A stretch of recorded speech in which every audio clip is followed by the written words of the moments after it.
Okay, hello everyone.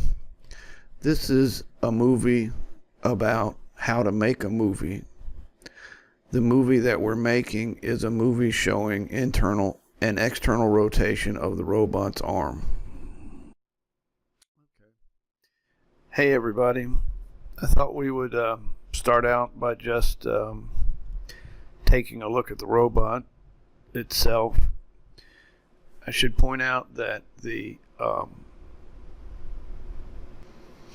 image quality is controlled by the settings, and the number of samples shows the image quality. And what happens when we move the robot around, the rendering program goes back to 0 and starts re-rendering the view to show the new image that we've picked for the robot. And so as the image samples go up, the picture becomes prettier. That's just a feature of the rendering program. You can see that we've got the robot here, and you can see that the robot has feet, and the feet have again, what I'm going to do here is let the samples go back up and it'll be prettier.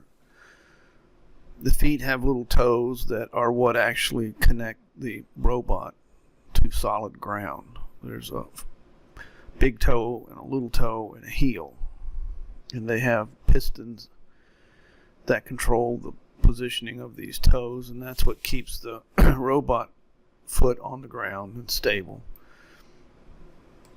The robot also has an ankle joint that allows for dorsiflexion, plantar flexion of the foot, inversion, eversion of the ankle. The robot has a knee. The robot has hips and a pelvis. The robot has a thorax and a head and neck. Connected to the thorax is the arms of the robot. I should mention that the original plan was that we would have 2 robots in here to show us different things, but the cat decided that it wanted to be a part of all of this, and it went out onto the floor and fell asleep on the foot of this robot. So we don't really want to disturb the cat. We'll just leave the cat there, and this robot's just going to hold still for us. We'll go back over here and take a look at this one now. The arms are pretty much the same, although the right arm of the robot is held in a different place than the left arm, and that's just because I drew it that way. What we're discussing in this series of videos is how we control the motion of the arm. You can see that the arm has a configuration very much like a human arm, in the sense that there's a hand and a wrist and a forearm and an elbow and an upper arm, and the upper arm is connected by means of the shoulder structures to the thorax of the robot. One thing I've done is I've increased the transparency of some of the parts. And the reason why I've made them more transparent is so that you can see through them, to see what's going on inside the arm. Otherwise, it gets so complex and everything is so covered up that you can't see what's going on.